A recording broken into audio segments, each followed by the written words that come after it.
Top ട്യൂഷൻ്റെ class 9 chemistry ക്ലാസ്സിലേക്ക് എല്ലാവർക്കും സ്വാഗതം. Chapter 7 non metals important questions.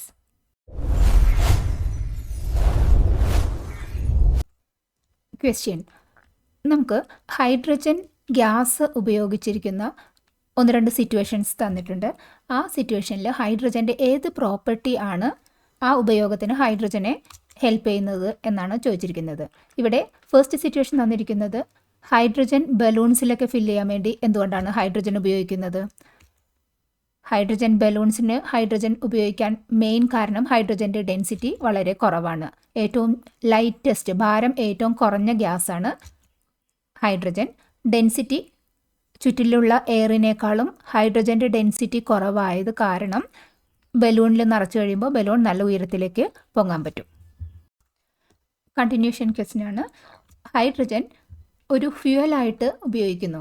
അതിന് ഏത് പ്രോപ്പർട്ടിയാണ് ഹൈഡ്രജനെ ഹെൽപ്പ് ചെയ്യുന്നത്?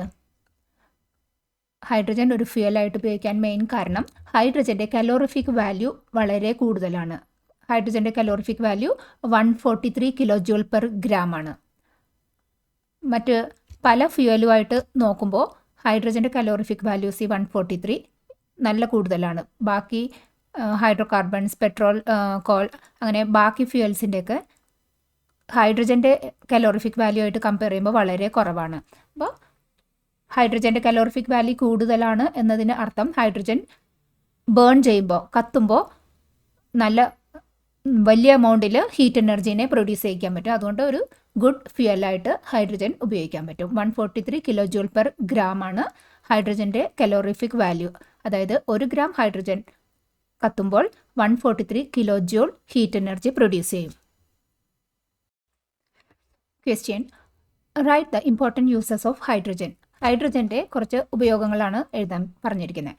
Answer: hydrogen mainly industrial production of അമോണിയയ്ക്ക് ഉപയോഗിക്കുന്നു. Ammonia means NH3. അമോണിയ ഉണ്ടാകുന്ന ഇക്വേഷൻ ഏതാണ്? N2 + 3H2 gives 2NH3. ഈ അമോണിയ ഉണ്ടാക്കാൻ വേണ്ടിയിട്ട് ഒരു റിയാക്റ്റൻറ്റ് ഹൈഡ്രജനാണ്.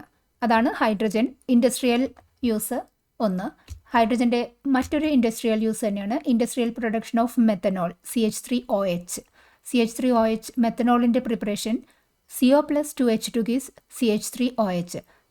ഇവിടെ ഹൈഡ്രജൻ ഒരു റിയാക്റ്റൻ്റ് ആണ്. ഇനി ഹൈഡ്രജൻ്റെ മറ്റൊരു ഉപയോഗമാണ് ഒരു ഫ്യൂവലായിട്ട് ഉപയോഗിക്കുന്നത്. കാരണം 143 കിലോ ജൂൾ പെർ ഗ്രാം ആണ് ഹൈഡ്രജൻ്റെ കലോറിഫിക് വാല്യൂ. അത് നല്ല ഹൈ ആണ്. അതുകൊണ്ട് ഒരു ഫ്യൂവലായിട്ടും ഹൈഡ്രജൻ ഉപയോഗിക്കും.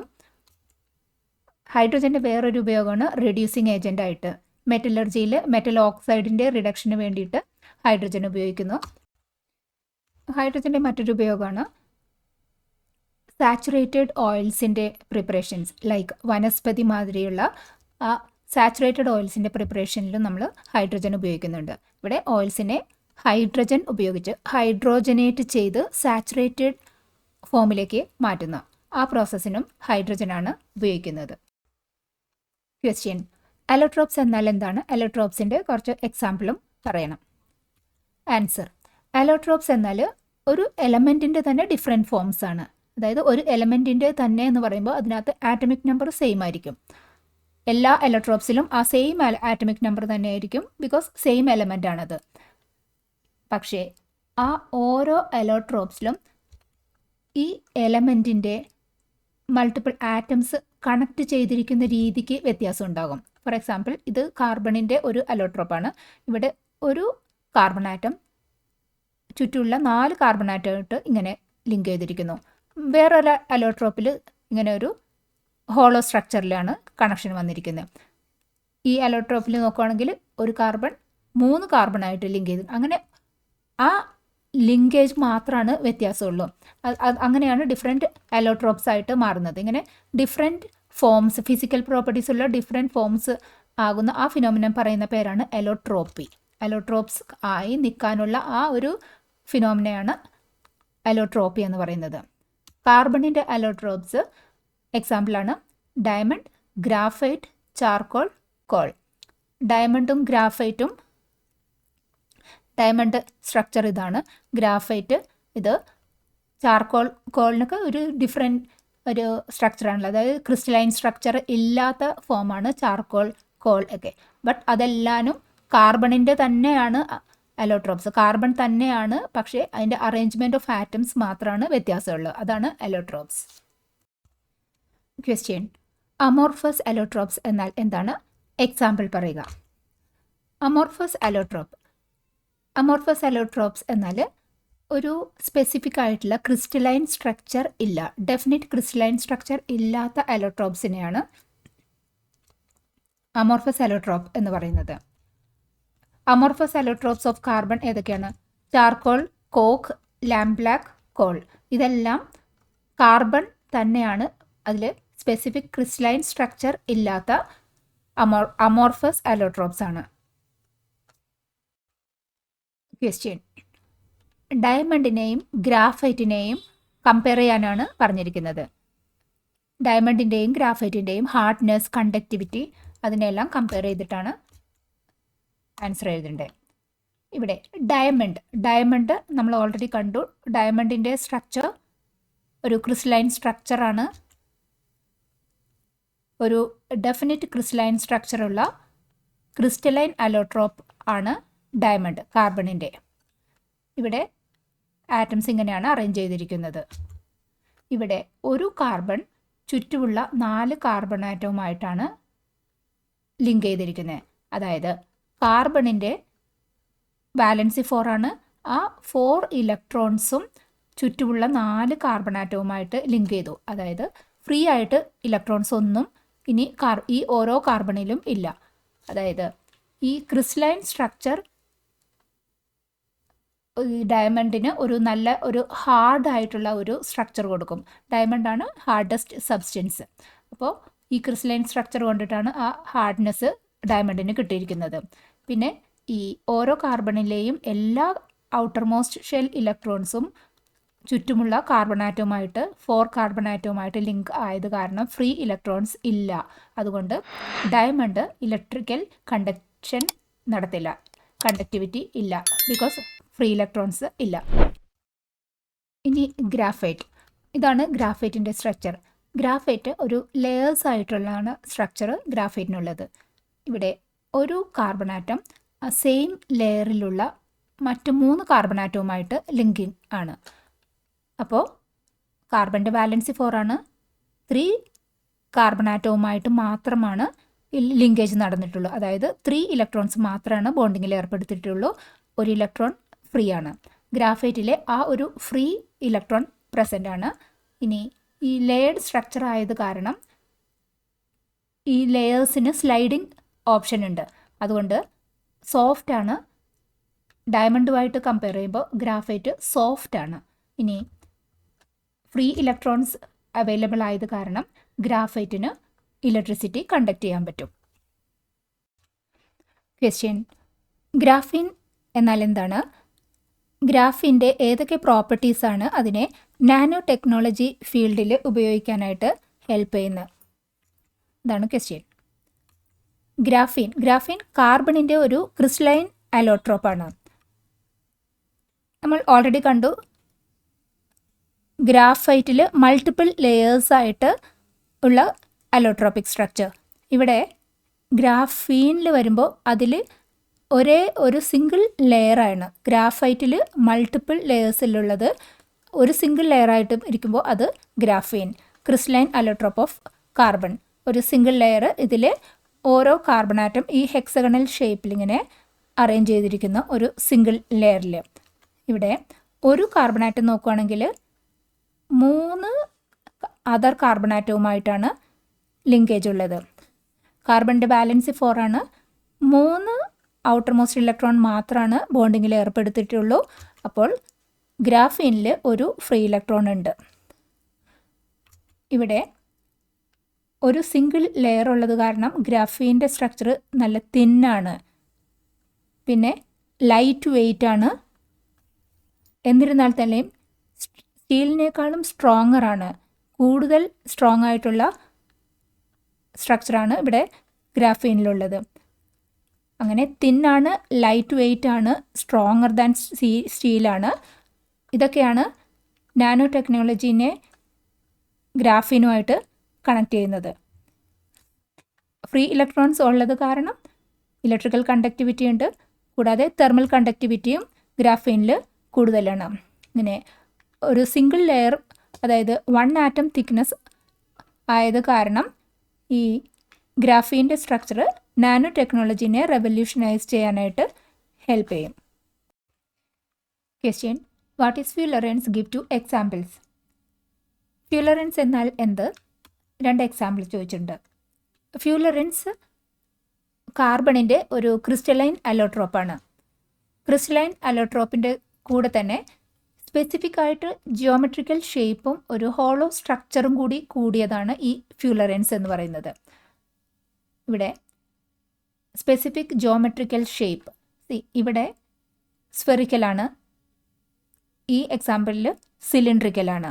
അങ്ങനെ ഈ ക്രിസ്റ്റലൈൻ സ്ട്രക്ചറായിട്ട് ഡെഫിനിറ്റ് ആയിട്ടുള്ള ഒരു ക്രിസ്റ്റലൈൻ സ്ട്രക്ചറിൻ്റെ കൂടെ അഡീഷണൽ ആയിട്ട് ഒരു സ്പെസിഫിക് ആയിട്ടുള്ള ഒരു ജിയോമെട്രിക്കൽ ഷേപ്പ് വേണം, ഹോളോ സ്ട്രക്ചർ ആയിരിക്കണം. അതാണ് ഫ്യൂലറൻസ്. ഇനി ഫ്യൂലറൻസിൽ കാർബൺ ആറ്റംസ് പെൻറ്റഗൺസ് ആൻഡ് ഹെക്സഗൺസ് ആയിട്ടാണ് അറേഞ്ച് ചെയ്തിരിക്കുന്നത്. ഇവിടെ പെൻറ്റഗൺ ആയിട്ട് 5 സൈഡഡ് ഷേപ്പ് പെൻറ്റഗൺസ് ആയിട്ട്, ഇവിടെ 6 സൈഡഡ് ഹെക്സഗൺ ആയിട്ടാണ് ഇവിടെ അറേഞ്ച് ചെയ്തിരിക്കുന്നത്. അതായത് പെൻറ്റഗൺസും ഹെക്സഗൺസും രീതിയിലാണ് ഈ ഫ്യൂലറൻസിൽ കാർബൺ ആറ്റംസ് അറേഞ്ച് ചെയ്തിരിക്കുന്നത്. ഫ്യൂലറൻസും നാനോ ടെക്നോളജിയിലേക്ക് നന്നായിട്ട് ഉപയോഗിക്കുന്നുണ്ട്. അതിൻ്റെ നാനോമീറ്ററിലുള്ള ഡിവൈസസിന് വേണ്ടിയിട്ട് ഉപയോഗിക്കുന്ന നാനോ ടെക്നോളജിയിലേക്ക് ഫ്യൂലറൻസിൻ്റെ പ്രോപ്പർട്ടീസും ഹെൽപ്ഫുള്ളാണ്. ഇനി എക്സാമ്പിൾ നോക്കൂ. ഫ്യൂലറൻസ് വിത്ത് സ്ഫെറിക്കൽ ഹോളോ സ്ഫെറിക്കൽ ഷേപ്പിലുള്ളതിന് പറയുന്ന പേരാണ് ബക്കി ബോൾസ്, ഒരു ബോൾ ഷേപ്പിലുള്ള ഫ്യൂലറൻസ്.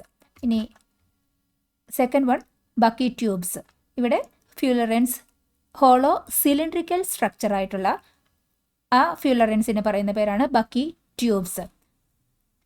ഇത് കാർബൺ നാനോ ട്യൂബ്സ് ആയിട്ട് യൂസ് ചെയ്യും. Question: what are the differences between graphite and graphene? ഗ്രാഫൈറ്റും ഗ്രാഫീനും തമ്മിലുള്ള ഡിഫറൻസസ് ആണ് ചോദിച്ചിരിക്കുന്നത്. ആൻസർ: ഇത് ഗ്രാഫൈറ്റ് മൾട്ടിപ്പിൾ ലെയേഴ്സ് ആയിട്ടുള്ള ഗ്രാഫൈറ്റ്, ഒരു സിംഗിൾ ലെയർ ആയിട്ടുള്ള ഗ്രാഫീൻ നമ്മൾ കണ്ടു. കമ്പയർ ചെയ്യാം. ആദ്യം സ്ട്രക്ചർ നോക്കുകയാണെന്നുണ്ടെങ്കിൽ മൾട്ടിപ്പിൾ ലെയേഴ്സാണ് ഗ്രാഫൈറ്റിലുള്ളത്. പക്ഷേ ഗ്രാഫീനിൽ ഒരു സിംഗിൾ ലെയർ മാത്രമേ ഉള്ളൂ. ഗ്രാഫൈറ്റിലും ഗ്രാഫീനിലും ഈ ഹെക്സഗണൽ ഷേപ്പിലുള്ള റിങ്സ് ആയിട്ടാണ് പ്രസൻ്റ് ആയിട്ടുള്ളത്. പക്ഷേ മൾട്ടിപ്പിൾ ലെയേഴ്സ് ഗ്രാഫൈറ്റിലുണ്ട്, ഒരു സിംഗിൾ ലെയർ മാത്രമാണ് ഗ്രാഫീനിലുള്ളൂ. ഇത് മൾട്ടിപ്പിൾ ലെയേഴ്സ് ഉള്ളത് കാരണം ഗ്രാഫൈറ്റിന് തിക്നെസ് കൂടുതലുണ്ട്. എത്ര ലെയർ ഉണ്ടോ അത്രയും തിക്നെസ് ഉണ്ടാവും. ഒരു സിംഗിൾ ലെയർ മാത്രം ഉള്ളത് കാരണം ഗ്രാഫീൻ്റെ തിക്നെസ് വളരെ കുറവാണ്. അതൊരു 2 ഡയമെൻഷനലായിട്ട് നമുക്ക് എടുക്കാൻ പറ്റും. തിക്നെസ് ഇല്ലാത്തത് കാരണം 3 ഡയമെൻഷനിലേക്ക് പോകുന്നില്ല. ഇനി കണ്ടക്ടിവിറ്റി നോക്കുമ്പോൾ രണ്ടിലും ഫ്രീ ഇലക്ട്രോൺസ് ഉണ്ട്. പക്ഷേ ഗ്രാഫീനിലാണ് കൂടുതൽ കണ്ടക്ടിവിറ്റി കാണിക്കുന്നത്. കണ്ടക്ടിവിറ്റി ഗ്രാഫീനേക്കാളും കുറച്ച് കുറവായിരിക്കും ഗ്രാഫൈറ്റിൽ. ഇനി സ്ട്രെങ്ത് നോക്കുമ്പോൾ സ്ട്രെങ്ത്തും കൂടുതലുള്ളത് ഗ്രാഫീനിൽ തന്നെയാണ്. അതിനേക്കാളും കുറച്ച് സ്ട്രെങ്ത് കുറവാണ് ഗ്രാഫൈറ്റിലുള്ളത്. ഇനി ആപ്ലിക്കേഷൻസ് മെയിൻലി ഗ്രാഫൈറ്റ് ഉപയോഗിക്കുന്നത് ലൂബ്രിക്കൻസ്, പെൻസിൽസ്, ഇലക്ട്രോഡ്സ്, ആ ഏരിയയിലൊക്കെയാണ് ഗ്രാഫൈറ്റ് ഉപയോഗിക്കുന്നത്. Graphenes mainly nano technology, electronics and advanced materials, ആ ഫീൽഡിലാണ് ഗ്രാഫീൻ ഉപയോഗിക്കുന്നത്. ക്വസ്റ്റ്യൻ: കാർബണിൻ്റെ ഏത് അലോട്രോപ്പാണ് ഡ്രൈ സെല്ലിലെ ഇലക്ട്രോഡ്സ് ആയിട്ട് ഉപയോഗിക്കുന്നത്? ഈ അലോട്രോപ്പിൻ്റെ ഏത് പ്രോപ്പർട്ടിയാണ് ഡ്രൈ സെല്ലിലെ ഇലക്ട്രോഡ്സ് ആയിട്ട് ഉപയോഗിക്കാൻ അതിനെ ഫെസിലിറ്റേറ്റ് ചെയ്യുന്ന ആ പ്രോപ്പർട്ടിയും ചോദിച്ചിട്ടുണ്ട്.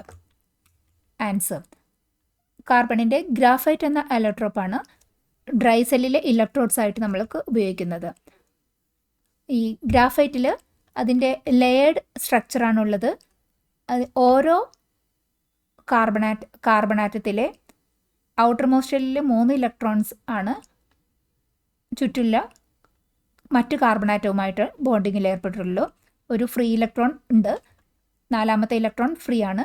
അത് ആ ഫ്രീ ഇലക്ട്രോൺ ഗ്രാഫൈറ്റിൽ ഉണ്ട്. ആ ഫ്രീ ഇലക്ട്രോൺ ഉള്ളത് കൊണ്ട് ഇതിന് ഇലക്ട്രിക്കൽ കണ്ടക്ടിവിറ്റി സാധ്യമാകും. അതുകൊണ്ടാണ് ഡ്രൈ സെല്ലിൽ ഇലക്ട്രോഡ്സ് ആയിട്ട് ഗ്രാഫൈറ്റ് എന്ന ഈ കാർബൺ അലോട്രോപ്പ് ഉപയോഗിക്കുന്നത്. ക്വസ്റ്റ്യൻ: കാർബൺ ഡൈ ഓക്സൈഡിൻ്റെ ഇമ്പോർട്ടൻ്റ് ആയിട്ടുള്ള പ്രോപ്പർട്ടീസ് ഏതൊക്കെയാണെന്നാണ് question. Carbon dioxide CO2. Carbon dioxide colourless ആണ്. കളറൊന്നുമില്ല കാർബൺ ഡൈ ഓക്സൈഡിന്. അത് കത്താനായിട്ട് ഒട്ടും സപ്പോർട്ട് കൊടുക്കുന്നില്ല. Does not support combustion. മണമൊന്നുമില്ല. ഓർഡർലെസ് ആണ്. എയറിനേക്കാളും ഡെൻസിറ്റി കുറവാണ് കാർബൺ ഡൈ ഓക്സൈഡിന്. കാർബൺ ഡൈ ഓക്സൈഡിൻ്റെ വെള്ളത്തിലുള്ള സൊല്യൂഷൻ ആസിഡിക് ആണ് nature. Question: match the following. ഒരു ടേബിൾ വന്നിട്ടുണ്ട്, മാച്ച് ചെയ്യാം. First, washing soda. Washing soda ഏതാണ്? Na2CO3 10H2O. ഇതാണ് washing soda. Next, carbon monoxide plus hydrogen. Carbon മോണോക്സൈഡും ഹൈഡ്രജനും കൂടിയാൽ എന്താ പേര് പറയുക? Water gas. കാർബൺ മോണോക്സൈഡിൻ്റെ കൂടെ ഹൈഡ്രജൻ ആകുമ്പോൾ അതിൻ്റെ പേര് water gas. Then baking soda NaHCO3. ഇനി പ്രൊഡ്യൂസർ ഗ്യാസ്. ഈ പ്രൊഡ്യൂസർ ഗ്യാസ് പറഞ്ഞാൽ കാർബൺ മോണോക്സൈഡിൻ്റെ കൂടെ നൈട്രജൻ വന്നാൽ അത് പ്രൊഡ്യൂസർ ഗ്യാസ്. അപ്പോൾ നമ്മൾ ഓർക്കണം, കാർബൺ മോണോക്സൈഡ് ഈ വാട്ടർ ഗ്യാസിലും പ്രൊഡ്യൂസർ ഗ്യാസിലും കാർബൺ മോണോക്സൈഡ് ഉണ്ട്. ഇനി കാർബൺ മോണോക്സൈഡിൻ്റെ കൂടെ ഹൈഡ്രജൻ വന്നാൽ വാട്ടർ ഗ്യാസ്, കാർബൺ മോണോക്സൈഡിൻ്റെ കൂടെ നൈട്രജൻ ആണെങ്കിൽ പ്രൊഡ്യൂസർ ഗ്യാസ്. കൺഫ്യൂഷൻ ആകാതെ ഓർക്കാൻ, വാട്ടർ ഏതാണ്? H2O ആണ്. അപ്പോൾ കാർബൺ മോണോക്സൈഡിൻ്റെ കൂടെ ഹൈഡ്രജൻ ആണ് ഉണ്ടെങ്കിൽ അത് വാട്ടർ ഗ്യാസ്. അപ്പോൾ പ്രൊഡ്യൂസർ ഗ്യാസും വാട്ടർ ഗ്യാസും നമുക്ക് കൺഫ്യൂസ്ഡ് ആകാതെ സെലക്ട് ചെയ്യാൻ പറ്റും. ക്വസ്റ്റ്യൻ: കാർബൺ മോണോക്സൈഡിൻ്റെ ഉപയോഗങ്ങളാണ് ചോദിച്ചിരിക്കുന്നത്. ആൻസർ: കാർബൺ മോണോക്സൈഡ് മെയിൻലി ഒരു ഗേഷ്യസ് ഫ്യൂവലായിട്ടാണ് കാർബൺ മോണോക്സൈഡ് ഉപയോഗിക്കുന്നത്.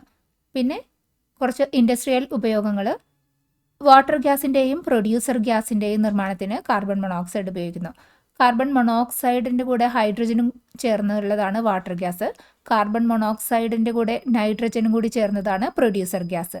അങ്ങനെ വാട്ടർ ഗ്യാസിൻ്റെയും പ്രൊഡ്യൂസർ ഗ്യാസിൻ്റെയും നിർമ്മിക്കാൻ വേണ്ടിയിട്ട് കാർബൺ മോണോക്സൈഡ് ഉപയോഗിക്കുന്നു. മറ്റൊരു ഉപയോഗമാണ് മെറ്റലർജിയിൽ റെഡ്യൂസിങ് ഏജൻ്റായിട്ട് കാർബൺ മോണോക്സൈഡ് ഉപയോഗിക്കുന്നു. മെറ്റൽ ഓക്സൈഡിനെ റെഡ്യൂസ് ചെയ്ത് മെറ്റൽ എക്സ്ട്രാക്ട് ചെയ്യുന്നതിന് ഒരു റെഡ്യൂസിങ് ഏജൻ്റായിട്ട് കാർബൺ മോണോക്സൈഡ് ഉപയോഗിക്കുന്നു.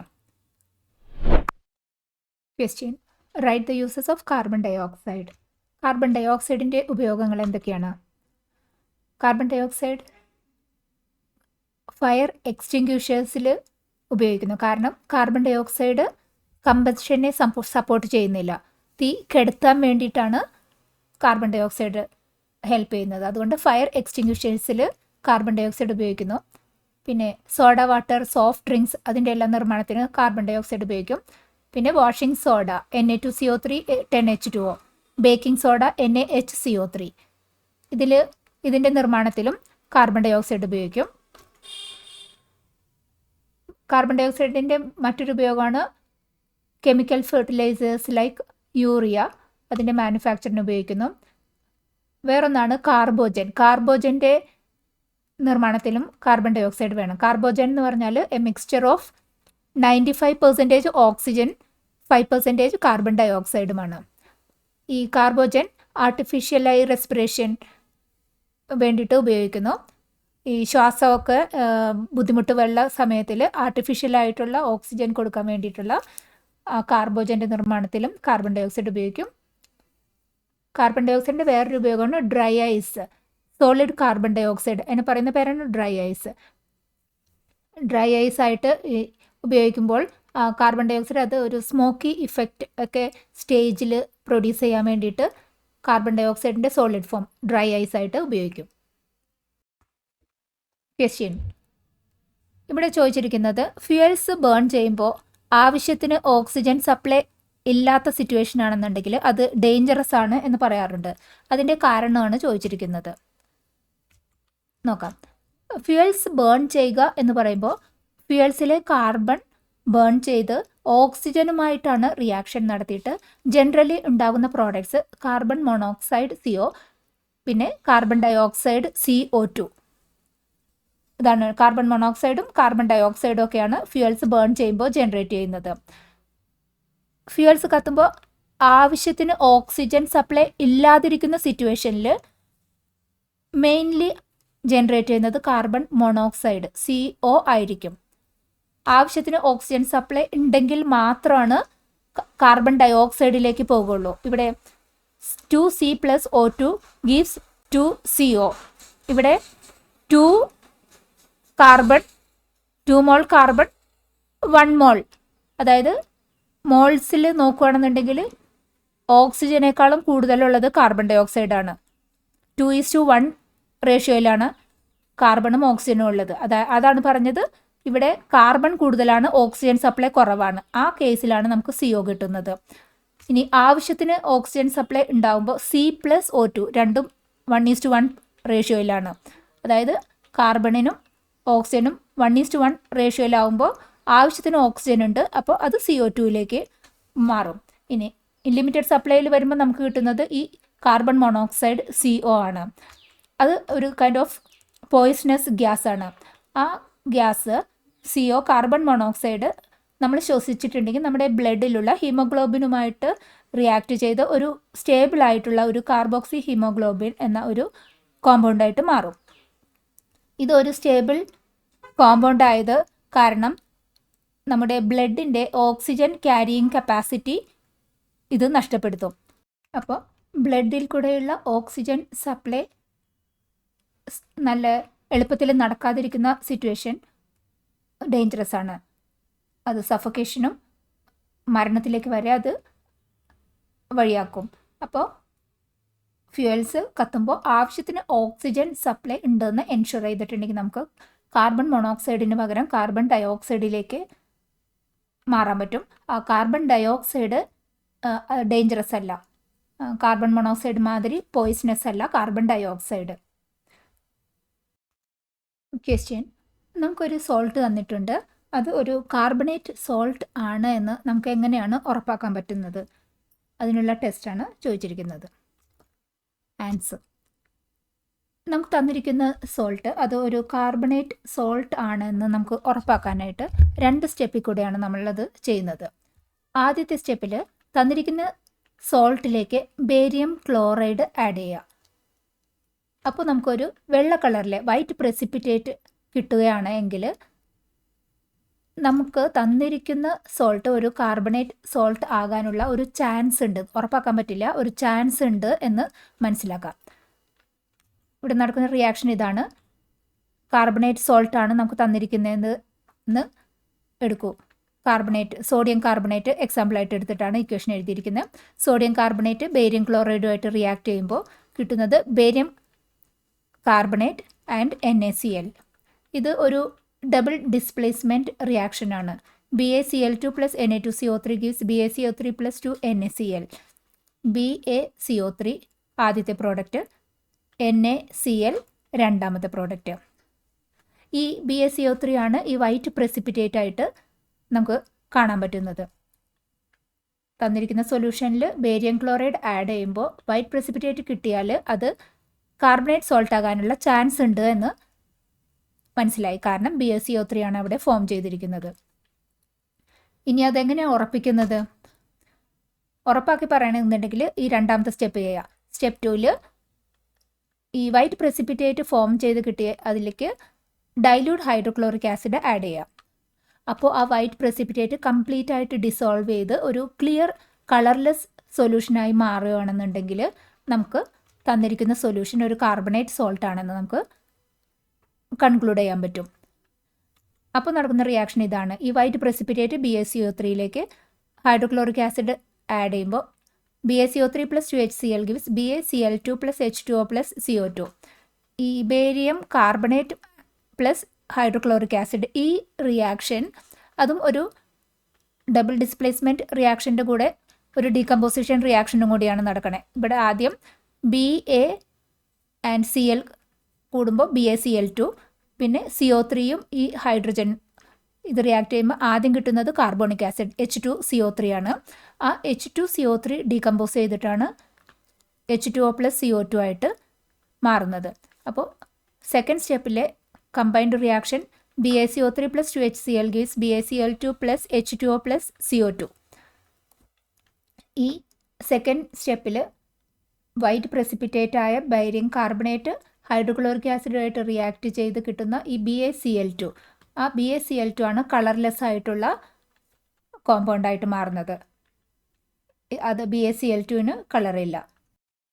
അപ്പോൾ തന്നിരിക്കുന്നത് ഒരു കാർബണേറ്റ് സോൾട്ട് ആണെന്നുണ്ടെങ്കിൽ ബേരിയം ക്ലോറൈഡ് ആഡ് ചെയ്യുമ്പോൾ ബേരിയം കാർബണേറ്റ്, ആ കാർബണേറ്റ് അയോൺസ് ആ സോൾട്ടിലുള്ള കാർബണേറ്റ് അയോൺസുമായിട്ട് റിയാക്ട് ചെയ്തിട്ട് ബേരിയം കാർബണേറ്റ് വൈറ്റ് പ്രസിപ്പിറ്റേറ്റ് കിട്ടും.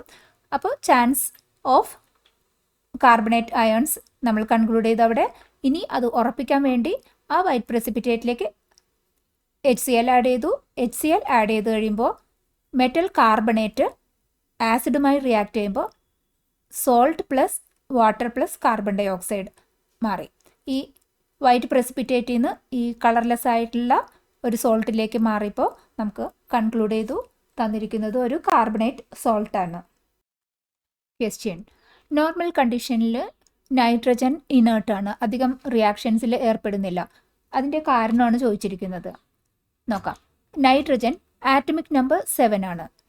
Electron configuration 2, 5. ഔട്ടർ മോസ്റ്റ് ഷെല്ലിൽ 5 ഇലക്ട്രോൺസ് ആണുള്ളത്. ഒക്ടറ്റ് കംപ്ലീറ്റ് ചെയ്യാൻ 3 ഇലക്ട്രോണിൻ്റെ കുറവാണ് നൈട്രജന് ഉള്ളത്. നൈട്രജൻ ഒക്ടറ്റ് കംപ്ലീഷന് വേണ്ടിയിട്ട് 2 നൈട്രജൻ ആറ്റംസ് കോവലൻ ബോണ്ടിലാണ് ഏർപ്പെട്ടിരിക്കുന്നത്. ഈ കോവലൻ ബോണ്ട് ഔട്ടർ മോസ്റ്റ് ഷെല്ലിലെ 5 ഇലക്ട്രോണിനെ 8 ആക്കാൻ വേണ്ടി 3 more ഇലക്ട്രോൺസ് വേണം. ആ 3 more ഇലക്ട്രോൺസ് കിട്ടാൻ വേണ്ടി 3 ഇലക്ട്രോൺസ് അടുത്ത ആറ്റവുമായിട്ട് ഷെയർ ചെയ്ത് ഒരു ട്രിപ്പിൾ ബോണ്ടാണ് നൈട്രജൻ ഫോം ചെയ്തിരിക്കുന്നത്. അതൊരു സ്ട്രോങ് ട്രിപ്പിൾ ബോണ്ടാണ് നൈട്രജൻ മോളിക്യൂളിലുള്ളത്. അത് ഒരു വെരി ഹൈ ബോണ്ട് എനർജി വേണ്ടി വരും ആ ബോണ്ട് ബ്രേക്ക് ചെയ്യാൻ വേണ്ടിയിട്ട്. ആ ഹൈ ബോണ്ട് എനർജി ഉള്ളത് കൊണ്ട് നൈട്രജൻ സ്റ്റേബിളാണ്. അതുകൊണ്ടാണ് അത് നോർമൽ സിനാരിയോയിൽ ഇനേർട്ടായിട്ട് നിൽക്കുന്നത്, അധികം റിയാക്ഷൻസിൽ ഏർപ്പെടാതെ. ക്വസ്റ്റ്യൻ: അറ്റ്മോസ്ഫിയറിക് നൈട്രജൻ ഡയറക്റ്റായിട്ട് പ്ലാന്റ്സിന് അബ്സോർബ് ചെയ്യാനുള്ള കഴിവില്ല. പിന്നെ എങ്ങനെയാണ് അറ്റ്മോസ്ഫിയറിക് നൈട്രജൻ പ്ലാന്റ്സിൽ എത്തുന്നത്? ബിക്കോസ് പ്ലാന്റ്സിൻ്റെ ഗ്രോത്തിന് എന്തായാലും നൈട്രജൻ വളരെ അത്യാവശ്യമാണെന്ന് നമ്മൾ പഠിച്ചിട്ടുണ്ട്. അപ്പോൾ എങ്ങനെയാണ് അറ്റ്മോസ്ഫിയറിക് നൈട്രജൻ പ്ലാന്റ്സിലെത്തുന്നത്? അതിൻ്റെ കെമിക്കൽ റിയാക്ഷൻസും ആണ് ചോദിച്ചിരിക്കുന്നത്. നോക്കാം. ഈ തണ്ടർ സ്റ്റോം, ലൈറ്റ്നിങ്, ആ സിറ്റുവേഷനിൽ ഈ നൈട്രജൻ ഓൾറെഡി നമ്മൾ കണ്ടു, നൈട്രജൻ ട്രിപ്പിൾ ബോണ്ടായിട്ട് ഒരു സ്റ്റേബിൾ ആയിട്ടുള്ള ഒരു എലമെൻ്റ് ആണ്. ജനറലി റിയാക്ഷൻസിലൊന്നും ഡയറക്റ്റായിട്ട് ഏർപ്പെടുന്നില്ല. പക്ഷേ ഈ തണ്ടർ സ്റ്റോം, ലൈറ്റ്നിങ് അങ്ങനെയുള്ള സിറ്റുവേഷനിൽ ഈ നൈട്രജൻ്റെ ട്രിപ്പിൾ ബോണ്ട് ബ്രേക്ക് ചെയ്തിട്ട് നൈട്രജൻ അറ്റ്മോസ്ഫിയറിലുള്ള ഓക്സിജനുമായിട്ട് റിയാക്ട് ചെയ്ത് nitric oxide, that is N2 + O2 gives 2NO. NO ആണ് നൈട്രിക് ഓക്സൈഡ്. ആദ്യം നൈട്രിക് ഓക്സൈഡ് ഉണ്ടാകും. ഈ നൈട്രിക് ഓക്സൈഡ് വീണ്ടും എക്സസ് ഓക്സിജനുമായിട്ട് റിയാക്ട് ചെയ്ത് nitrogen dioxide NO2, 2NO + O2 gives 2NO2, nitrogen ഡയോക്സൈഡായിട്ട് മാറും. ഇനി മഴ വരുന്ന ആ സമയത്തിൽ ഈ നൈട്രജൻ ഡയോക്സൈഡ് ഓക്സിജനും ഈ മഴ വെള്ളവുമായിട്ട് റിയാക്ട് ചെയ്തിട്ട് നൈട്രിക് ആസിഡാണ് ആദ്യം വരുന്നത്. ഈ 2NO2 that is nitrogen dioxide, water, oxygen, ഇത് റിയാക്ട് ചെയ്ത് കിട്ടുന്നതാണ് 4HNO3 നൈട്രിക് ആസിഡ്. ഈ നൈട്രിക് ആസിഡ് മഴ പെയ്യുമ്പോൾ സോയിലെത്തും. സോയിലെത്തുന്ന ആ നൈട്രിക് ആസിഡ് സോയിലിലെ മിനറൽസുമായിട്ട് റിയാക്ട് ചെയ്ത് നൈട്രേറ്റ്സ് സോൾട്ടായിട്ട് മാറും. HNO3യിലെ NO3 മിനറലുമായിട്ട് റിയാക്ട് ചെയ്ത് നൈട്രേറ്റ്സ് സോൾട്ടായിട്ട് മാറും. ആ നൈട്രേറ്റ് സോൾട്ടായി കഴിഞ്ഞിട്ടുണ്ടെങ്കിൽ പ്ലാന്റ്സിന് അബ്സോർബ് ചെയ്യാൻ പറ്റും. അങ്ങനെ ഈ നൈട്രേറ്റ് സോൾട്ടിൻ്റെ അബ്സോർപ്ഷൻ നടത്തിയിട്ടാണ് പ്ലാന്റ്സ് അറ്റ്മോസ്ഫിയറിക് നൈട്രജനെ കിട്ടുന്നത്. ക്വസ്റ്റ്യൻ: നൈട്രജൻ ഫിക്സേഷൻ എങ്ങനെയാണ് റൈസോബിയം ബാക്ടീരിയ വഴി നടത്തുന്നത്? അത് എക്സ്പ്ലെയിൻ ചെയ്യാനാണ് പറഞ്ഞിരിക്കുന്നത്. നൈട്രജൻ ഫിക്സേഷൻ എന്ന് പറയുമ്പോൾ പ്ലാന്റ്സിൻ്റെ നൈട്രജൻ അബ്സോർപ്ഷൻ പ്ലാന്റ്സിന് ഡയറക്റ്റായിട്ട് അറ്റ്മോസ്ഫിയറിക് നൈട്രജൻ അബ്സോർബ് ചെയ്യാൻ പറ്റില്ല. നൈട്രേറ്റ് സോൾട്ട് ആയിട്ട് മണ്ണിലെത്തുന്ന ആ നൈട്രേറ്റ് സോൾട്ടിനെ അബ്സോർബ് ചെയ്തിട്ടാണ് പ്ലാന്റ്സ് നൈട്രജൻ്റെ ആവശ്യം നിറവേറ്റുന്നത്. ഇവിടെ നൈട്രജൻ ഫിക്സേഷനുള്ള ഒരു വഴിയാണ് റൈസോബിയം ബാക്ടീരിയ. റൈസോബിയം ബാക്ടീരിയ എങ്ങനെയാണ് ഹെൽപ്പ് ചെയ്യുന്നതെന്ന് വെച്ചാൽ, ഈ ലെഗുമിനസ് പ്ലാന്റ്സിൻ്റെ റൂട്ടിലുള്ള ഒരു ബാക്ടീരിയ റൈസോബിയം ബാക്ടീരിയ, ആ റൈസോബിയം ബാക്ടീരിയയ്ക്ക് അറ്റ്മോസ്ഫിയറിക് നൈട്രജനെ അബ്സോർബ് ചെയ്യാനുള്ള കപ്പാസിറ്റി ഉണ്ട്. അങ്ങനെ റൈസോബിയം ബാക്ടീരിയ അറ്റ്മോസ്ഫിയറിക് നൈട്രജനെ ഡയറക്റ്റായിട്ട് അബ്സോർബ് ചെയ്ത് അതിനെ നൈട്രജൻ കോമ്പൗണ്ട് ആയിട്ട് മാറ്റും. ആ കോമ്പൗണ്ടായിട്ട് മാറിക്കഴിഞ്ഞാൽ അത് പ്ലാന്റ്സിന് അബ്സോർബ് ചെയ്യാൻ പറ്റും.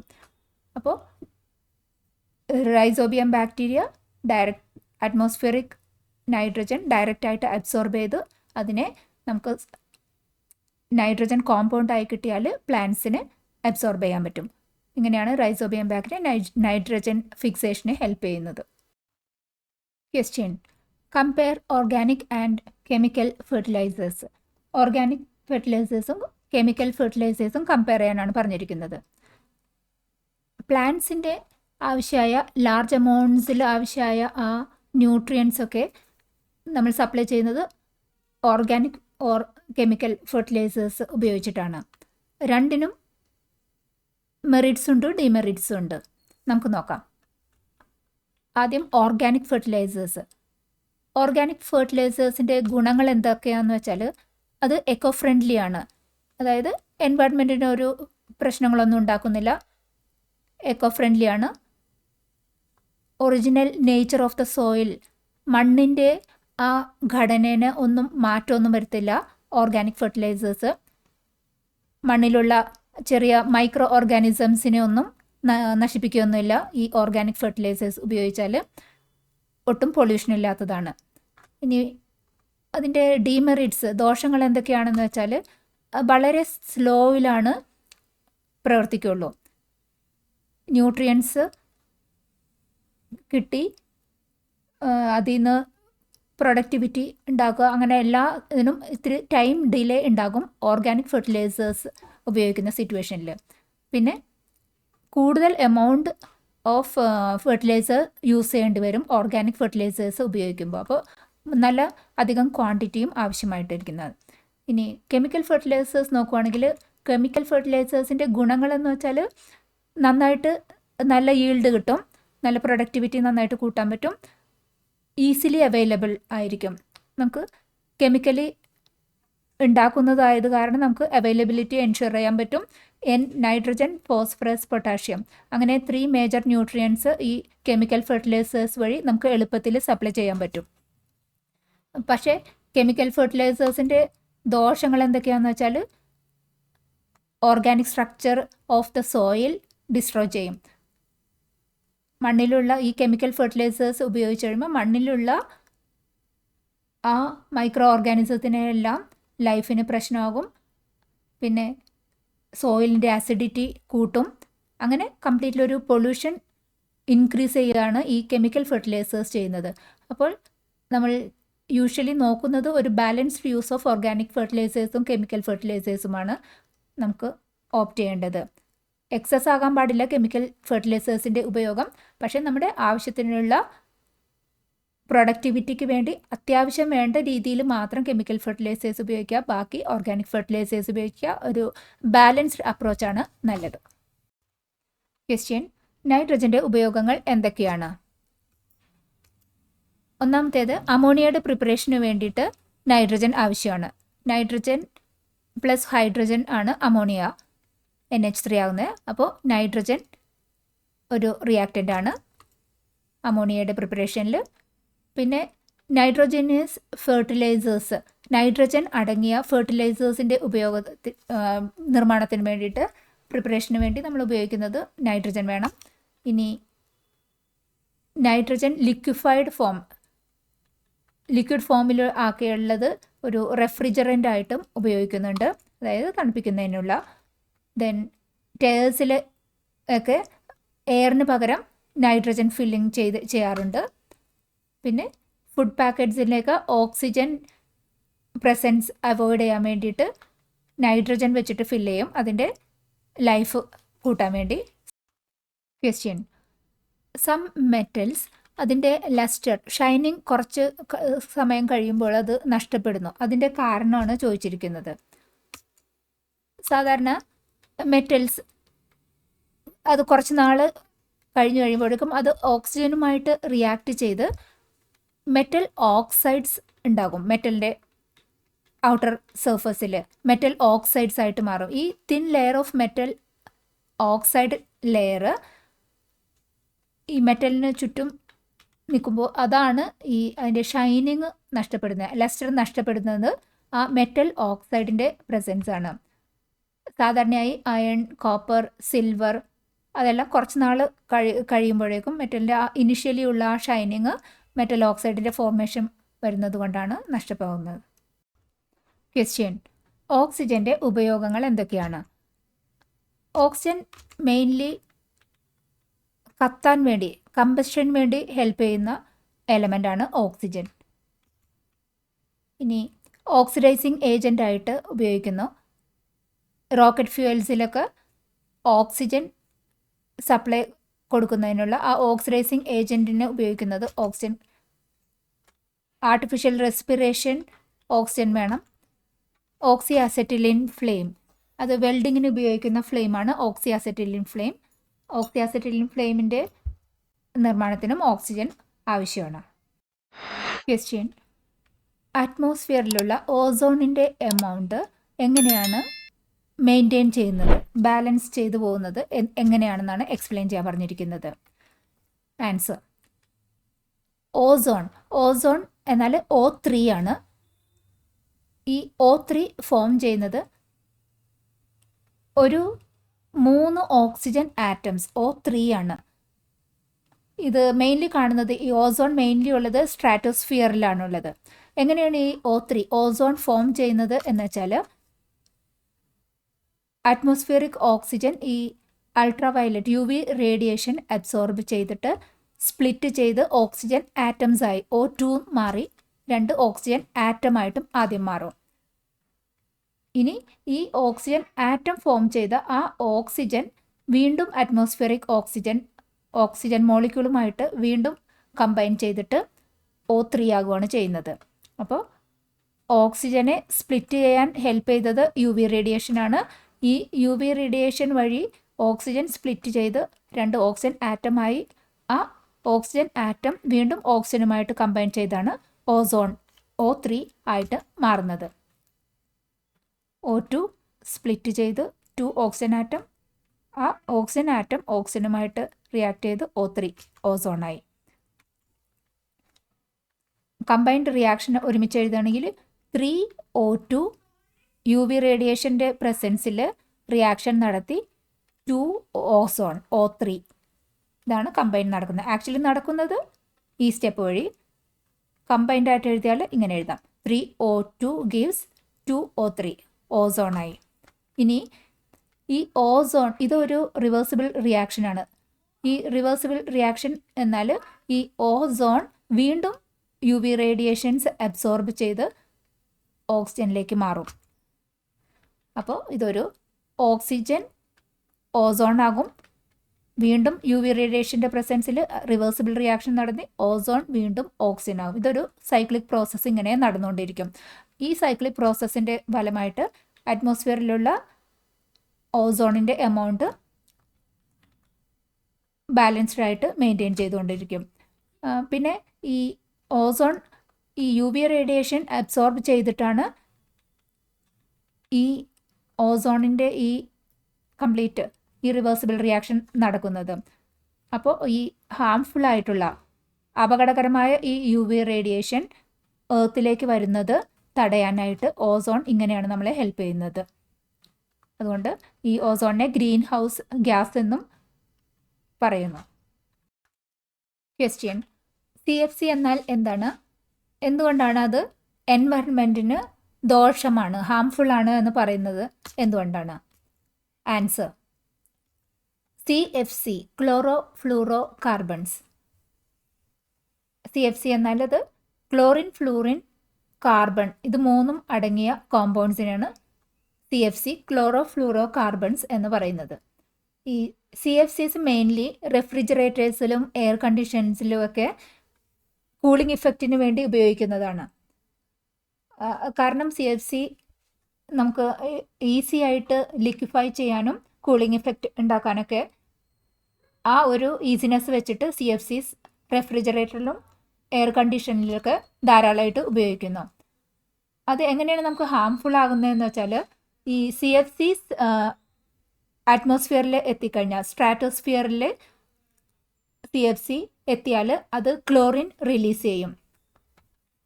CFCയിൽ ക്ലോറിൻ ഒരു കോമ്പൗണ്ട് ഉണ്ട്, ഒരു എലമെൻറ്റ് കോമ്പണൻറ്റ് ഉണ്ടല്ലോ. അപ്പോൾ അറ്റ്മോസ്ഫിയറിൽ എത്തിക്കഴിഞ്ഞാൽ ഈ CFC chloro fluoro carbon chlorine release ചെയ്യും. ഈ ക്ലോറിൻ ഓസോണിനെ ബ്രേക്ക് ചെയ്തിട്ട് ഓക്സിജനിലേക്ക് മാറ്റും. നമ്മൾ ഓൾറെഡി കണ്ടു അറ്റ്മോസ്ഫിയറിക് സ്ട്രാറ്റോസ്ഫിയറിൽ ഓക്സിജൻ ഓസോൺ ആകും. ഓസോൺ വീണ്ടും UV റേസ് എടുത്തിട്ട് ബാക്ക് ടു ഓക്സിജനിലേക്ക് മാറും. അതായത് ഒരു സൈക്ലിക് പ്രോസസ്സ് നടന്നുകൊണ്ടിരിക്കുന്ന ആ സിറ്റുവേഷനിലാണ് അഡീഷണലായിട്ട് ഒരു ക്ലോറിൻ CFC എന്ന് വന്ന ആ ക്ലോറിൻ ആ മെയിൻറ്റെയിൻഡ് ആയി നടന്നുകൊണ്ടിരിക്കുന്ന ആ ഒരു സൈക്കിളിനെ ഡിസ്റ്റർബ് ചെയ്യുന്ന വിധത്തിൽ ഓസോണിനെ ഓക്സിജനിലേക്ക് മാറ്റുന്ന ആ പ്രോസസ്സിൽ ക്ലോറിൻ വരും. അപ്പോൾ ആ ഒരു സൈക്ലിക് പ്രോസസ്സിന് ഡിസ്റ്റർബൻസ് ഉണ്ടാക്കുകയാണ് ഈ CFCന്ന് ജനറേറ്റ് ചെയ്യുന്ന ക്ലോറിൻ ചെയ്യുന്നത്. അപ്പോൾ UV റേസ് ഉപയോഗിച്ചിട്ട് ഓസോൺ സ്പ്ലിറ്റ് ചെയ്യേണ്ട കാര്യമില്ല. ഇവിടെ നിന്ന് നമ്മൾ കൊടുത്ത ക്ലോറിൻ ഓസോണിനെ O3 ആയിട്ട് മാറ്റിവിട്ടു. അതായത് ആ ഓസോണിൻ്റെ ഒരു ഡിപ്ലീഷനാണ് ആ സംഭവിച്ചിരിക്കുന്നത്. ആ ഓസോൺ അവിടെ ആ ഫ്രീ ആയിരിക്കുമ്പോൾ അത്രയും UV റേസിന് വീണ്ടും എർത്തിലേക്ക് വരാനുള്ള ഒരു ഓപ്ഷനാണ് നമ്മൾ ഇവിടുന്ന് CFCയുടെ വഴി സ്ട്രാറ്റോസ്ഫിയറിൽ ജനറേറ്റ് ചെയ്യപ്പെടുന്ന ആ ക്ലോറിൻ ഉണ്ടാക്കുന്നത്. അപ്പോൾ അങ്ങനെയാണ് ഈ CFC ഹാംഫുള്ളായി മാറുന്നത്. UV റേസ് ഈസിലി എർത്തിലേക്ക് വരാനും അത് വെച്ചുള്ള ഐ ഡാമേജ് വേറെ എല്ലാ ഹാംഫുൾ ഡിസീസസൊക്കെ എർത്തിലേക്ക് വരാനായിട്ട് CFC കാരണമാവുന്നത്.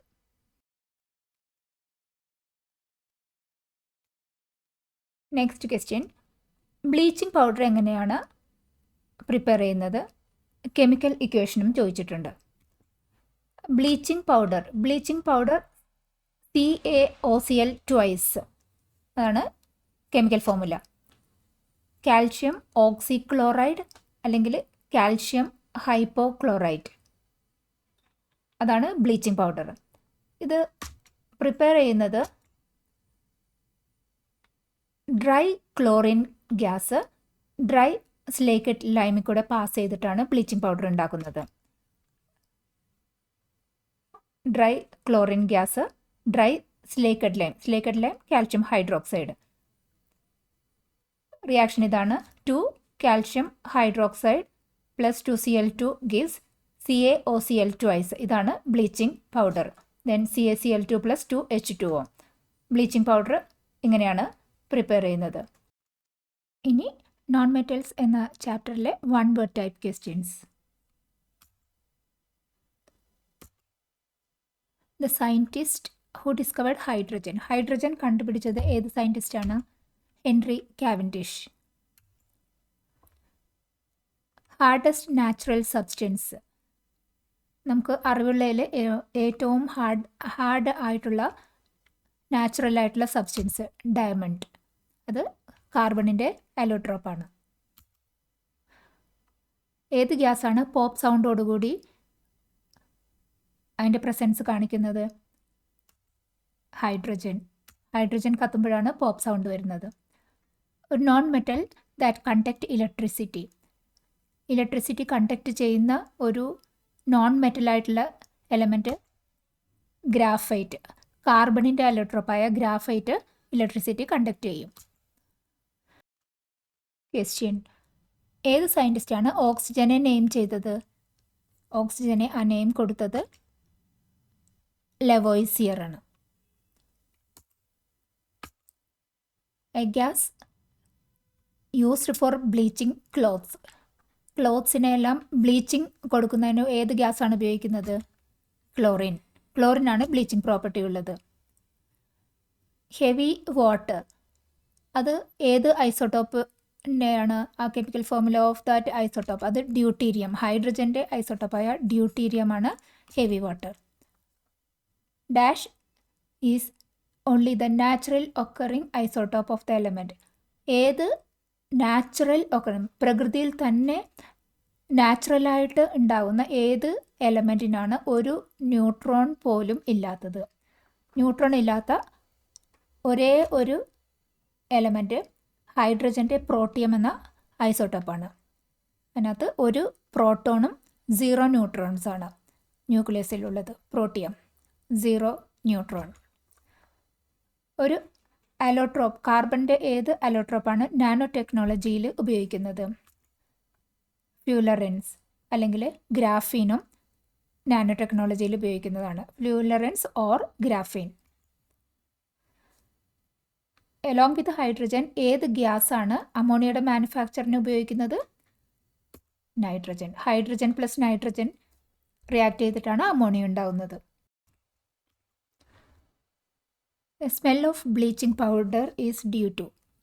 ബ്ലീച്ചിങ് പൗഡറിന് ആ സ്മെല്ല് കൊടുക്കുന്നത് ക്ലോറിനാണ്.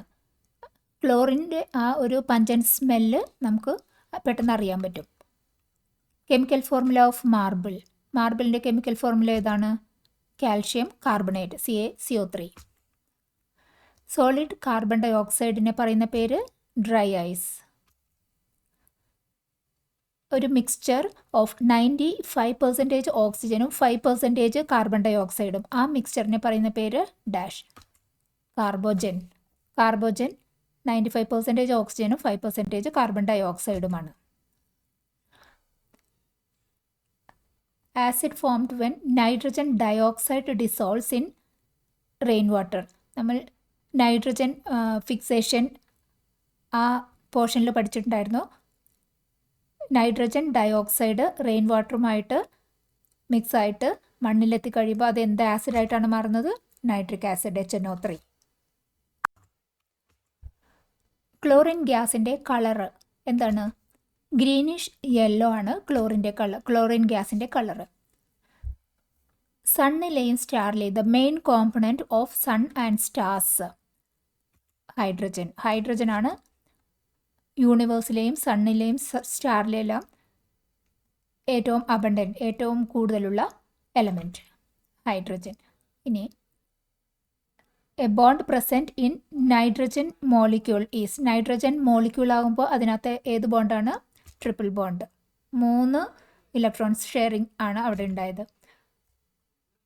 Reagent used to identify chloride salt. Chloride സോൾട്ടിൻ്റെ presence identify ചെയ്യാൻ വേണ്ടി ഉപയോഗിക്കുന്നത് ഏതാണ്? Silver nitrate AgNO3.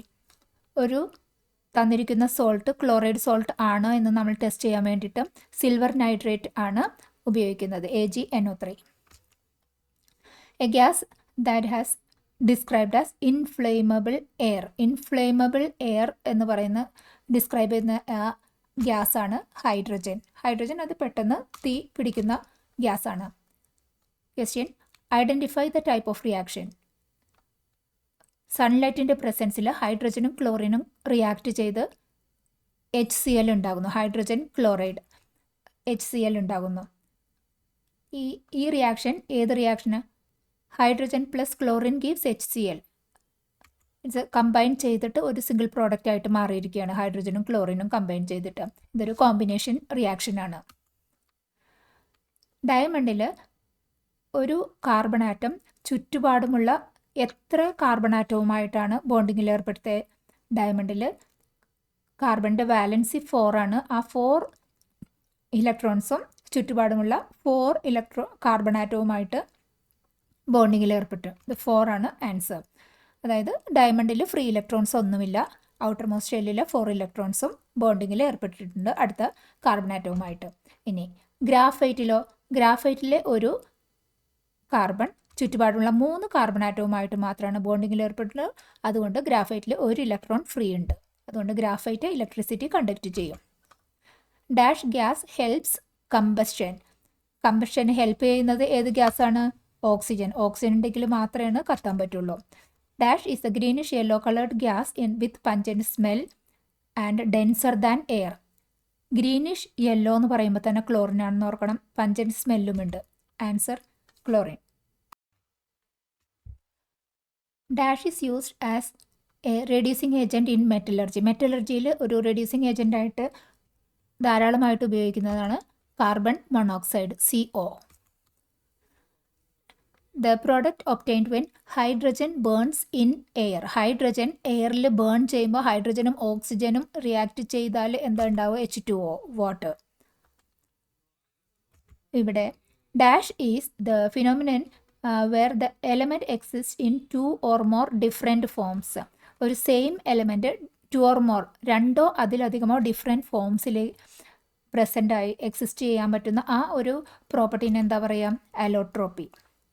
Allotropes different ഫോംസിൽ സെയിം എലമെൻറ്റ് നിൽക്കുമ്പോൾ അത് അലോട്രോപ്സ് ആണ്. ആ ഫിനോമിനെ പറയുന്ന പേരാണ് allotropy. Question: N2+O2 gives 2NO, nitric oxide. Dash helps to control the rate of combustion. കത്തുന്നതിൻ്റെ കമ്പസ്റ്റൻ്റെ റേറ്റ് കൺട്രോൾ ചെയ്യാൻ വരുന്ന ഹെൽപ്പ് ചെയ്യുന്ന ഗ്യാസ് ഏതാണ്? നൈട്രജൻ. ഓക്സിജൻ കമ്പസ്റ്റനെ ഹെൽപ്പ് ചെയ്യും, അതായത് അതിനെ ഓക്സിജൻ കത്താനായിട്ട് സഹായിക്കുന്നത് ഓക്സിജനാണ്. ആ കമ്പസ്റ്റനെ റേറ്റ് കൺട്രോൾ ചെയ്യാനായിട്ട് സഹായിക്കുന്നത് നൈട്രജനാണ്. Dash is a most abundant element in earth's crust. എർത്തിൻ്റെ ക്രസ്റ്റിൽ ഏറ്റവും കൂടുതലുള്ള എലമെൻ്റ് ഏതാണ്? ഓക്സിജൻ. എർത്ത് ക്രസ്റ്റിൽ ഓക്സിജനാണ്. യൂണിവേഴ്സിൽ ഏറ്റവും കൂടുതലുള്ളത് ഹൈഡ്രജനാണ്. Oxygen reacts with non metal carbon to form. Oxygen non metals അതിൻ്റെ ഓക്സൈഡ് ഉണ്ടാകും, അതായത് കാർബൺ ഡൈ ഓക്സൈഡ് ആകും. Oxygen reacts with non metal like hydrogen to form water. Oxygen plus hydrogen react ചെയ്യുമ്പോൾ വാട്ടറാണ് product. Dash is the chemical formula of bleaching powder. Bleaching പൗഡറിൻ്റെ chemical formula ഏതാണ്? CaOCl twice. Bleaching powder. Question: dash the product formed when nitrogen combines with oxygen at high temperature. Nitrogen combines with oxygen at high temperature. ആ product nitric oxide. Nitrogen ഫിക്സേഷനിൽ first സ്റ്റെപ്പിൽ നമ്മൾ പഠിച്ചത് nitric ഓക്സൈഡാണ് ആദ്യം ഉണ്ടായത്. Question: identify the type of reaction. H2+Cl2 gives 2HCl. ഹൈഡ്രജനും ക്ലോറിനും combine ചെയ്തിട്ടുള്ള ആ റിയാക്ഷൻ ഏത് ടൈപ്പാണ്? It's a combination reaction. Solubility of hydrogen in water. ഹൈഡ്രജൻ്റെ വാട്ടർ സോലിബിലിറ്റി കൂടുതലാണോ കുറവാണോ? വളരെ കുറവാണ് ഹൈഡ്രജൻ്റെ solubility. Dash is the most abundant element in earth ക്രസ്റ്റിൽ ഏറ്റവും കൂടുതലുള്ളത് oxygen. Dash is the most abundant element in the atmosphere. അറ്റ്മോസ്ഫിയറിൽ ഏറ്റവും കൂടുതലുള്ളത് നൈട്രജൻ.